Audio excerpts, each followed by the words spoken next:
टोपी बेचने वाला बंदर। एक गांव के किनारे एक सरसब्ज जंगल था। इस जंगल में राजू नाम का एक चुस्त और होशियार बंदर रहता था। राजू को नई नई चीजें ईजाद करने का बहुत शौक था।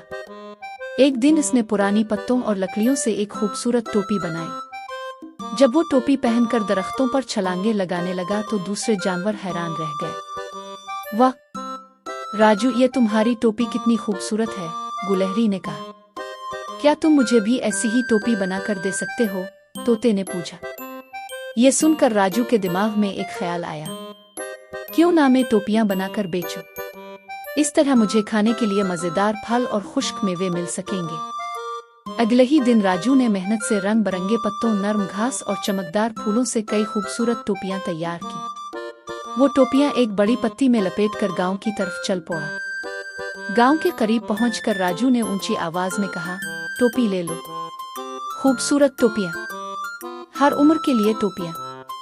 पहले तो लोग एक बोलते हुए बंदर को देखकर हैरान रह गए। फिर एक छोटे लड़के ने हिम्मत करके पूछा, बंदर भाई, ये टोपी कितनी की है? सिर्फ 2 आम के बदले, राजू ने मुस्कुराते हुए जवाब दिया। लड़का फौरन 2 आम ले आया। राजू ने इसे एक सुर्ख और पीले फूलों वाली टोपी दी। ये देखकर दूसरे लोग भी टोपियां खरीदने लगे। कुछ ही देर में राजू की तमाम टोपियां फरोख्त हो गईं। वो खुशी से उछलता कूदता जंगल की तरफ लूटा। अगले दिन जब राजू फिर टोपियां बेचने गया तो वहां एक अजीब मंजर देखा। गांव के कुछ लोगों ने भी टोपियां बनाना शुरू कर दी थीं और वो सस्ते दामों बेच रहे थे। राजू की महंगी टोपियां खरीदने वाला कोई न था। राजू बहुत मायूस हुआ। वो उदास होकर जंगल वापस आया। इस रात वो सोते हुए सोचता रहा कि वो अब क्या करे। अगली सुबह इसने अपनी तमाम बचखाने की चीजें इकट्ठी की और गांव के बुजुर्ग किसान के पास गया, जिसे सब वो चाचा जान कहते थे। राजू ने अदब से कहा, चाचा जान, मैं टोपियां बेचकर अपनी रोजी कमाना चाहता हूँ, लेकिन अब लोग मेरी टोपियां नहीं खरीदते। चाचा जान ने मुस्कुराते हुए कहा, बेटा, जब मुकाबला बढ़ जाए तो हमें अपनी चीज को मुनफरिद बनाना पड़ता है। तुम्हारी टोपियां खूबसूरत हैं, लेकिन तुम उन्हें मजीद खास कैसे बना सकते हो? ये सुनकर राजू के दिमाग में बिजली सी कौंध गई। वो फौरन जंगल को लूटा और अपने दोस्तों को बुलाया। इसने तोते से कहा, तुम रंग बिरंगे पंख ला सकते हो। इसने गुलहरी से कहा, तुम चमकदार पत्थर इकट्ठे कर सकती हो।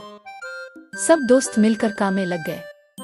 राजू ने न सिर्फ टोपियां बनाई, बल्कि इन पर पंखों और पत्थरों से खूबसूरत नक्शो निगार बनाए। कुछ टोपियां ऐसी बनाईं जो बारिश के दिनों में पानी से बचा सके, तो कुछ ऐसी जो धूप में ठंडक पहुंचाएं। जब राजू अगले दिन ये नई और बेहतर टोपियां लेकर गांव पहुंचा तो लोग देखते ही रह गए। इसकी टोपियां न सिर्फ खूबसूरत थीं, बल्कि मुफीद भी थीं। अब कोई भी दूसरी टोपियों को देखता तक न था। राजू की टोपियां फिर से मशहूर हो गईं। इस वाकये ने राजू को एक अहम सबक सिखाया, कामयाबी के लिए मेहनत के साथ साथ अक्ल और तख्लीकी सोच का होना भी जरूरी है। आज भी जब राजू जंगल में टोपियां बनाता है तो उसके चेहरे पर मुस्कुराहट होती है, क्योंकि इसे मालूम है कि मसले का हल शिकायत करने में नहीं बल्कि तख्लीकी सोच में है।